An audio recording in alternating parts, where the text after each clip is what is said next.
Yo, today's gonna be the last day of reading this book. So, so I left it at page 100, and I'm gonna continue. Where was it? Okay, so Aunt Clara was gone, and from out of Lenny's head there came a gigantic rabbit. It sat on its haunches in front of him, and it waggled its ears and crinkled its nose at him, and he spoke in Lenny's voice too. 10 rabbits, it said scornfully. You crazy bastard, you ain't fit to lick the boots of no rabbit. You'd forget 'em and let 'em go hungry. That's what you do. And then what would George think? I would not forget, Lenny said loudly. The hell you wouldn't, said the rabbit. You ain't the worth a greased jackpin to ram you into hell.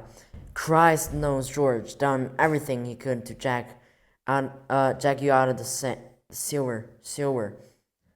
But it don't do no good. If you think George gonna let you 10 rabbits, you're even crazier than usual.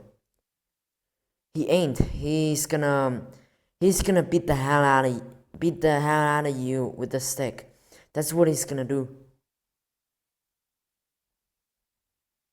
Now Lenny retorted belligerently. He ain't neither. George won't do nothing like that. I've knew George since I forgot when, and he ain't never raised his hand to me with a stick. He's nice to me. He ain't gonna be mean. Well, he's sick of you, said the rabbit. He's gonna beat the hell out of you and then go away and leave you. He won't, Lenny cried frantically. He won't do nothing like that. I know George. Me and him travels together. But the rabbit repeated softly over and over. He gonna leave you, you crazy bastard. He gonna leave you all alone. He gonna leave you, crazy bastard. Lenny put his hands over his ears. He ain't, I tell you, he ain't. And he cried, Oh, George, George, George. George came quietly out of the brush, and the rabbit scuttled back into Lenny's brain. George said quietly, What the hell are you yelling about? Lenny got up on his knees. You ain't gonna leave me, are you, George? I know you ain't. George came stiffly near and sat down beside him. No, I know it. Lenny cried, You ain't that kind. George was silent. Lenny said, George, yeah? I done another bad thing. It don't make no difference, George said, and he felt silence again. Only the topmost ridges were in the sun now. The shadow in the valley was blue and soft. From the distance came the sound of men shouting to one another. George turned his head and listened to the shouts. Lenny said, George, yeah? Ain't you gonna leave me hell? Give you hell. George, like you always done before. Like if I didn't have you and take my $50. Jesus Christ, Lenny, you can't remember nothing like that happens, but you remember every word I said. I say. Well, ain't you gonna say it? George shook himself. He said only, if I was alone, I could live so easy. His voice was monotonous. He had no emphasis. I could get a job and not have no mess. He stopped. Go on, said Lenny. And when the end of the month come, and when the end of the month come, I would take my $50 and go to a cat house. He stopped again. Lenny looked eagerly at him. Go on, George. Ain't you gonna leave me no more hell? No, said George. Well, I can't go away, said Lenny. I'll go right off in the hills and find a cave if you don't want me. George shook himself again. No, he said, I want you to stay with me here. Lenny said craftily, tell me like you done before. Tell you what? But the other guys and about us. George said, guys like us got no family. They make a little stake and then they blow it in.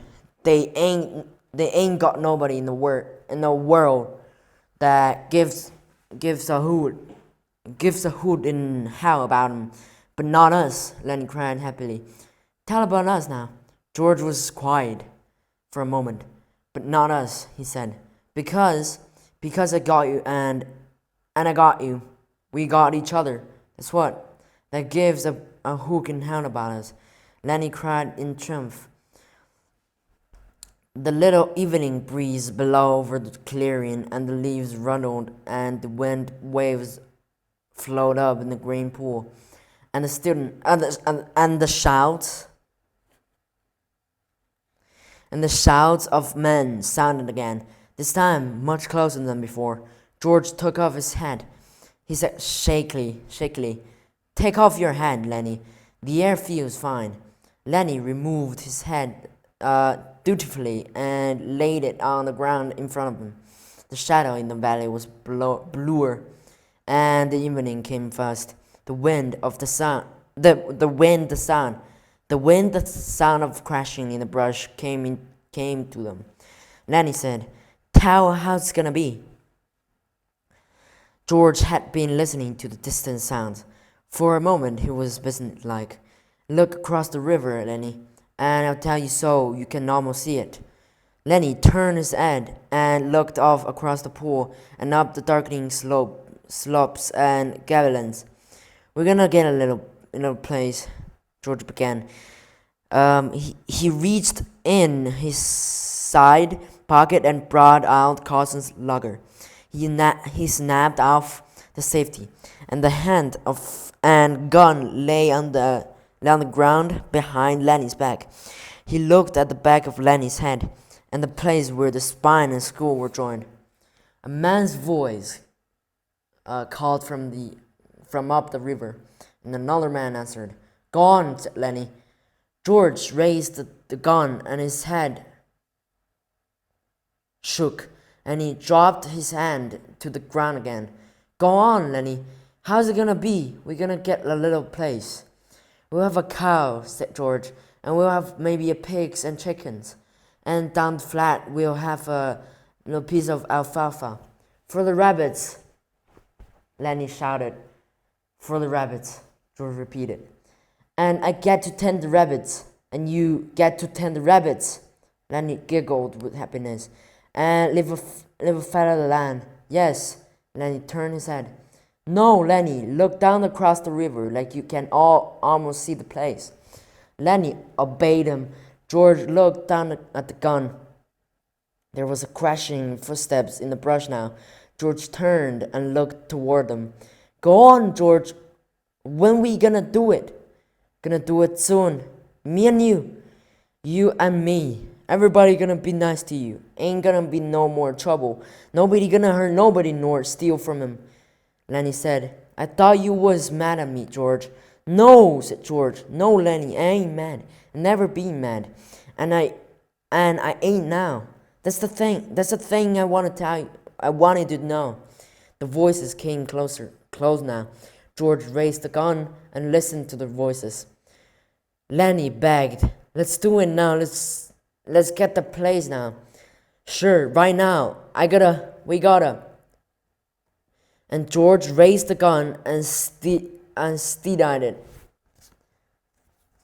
And he brought the muzzle of it close to the back of Lenny's head. The hand shook violently,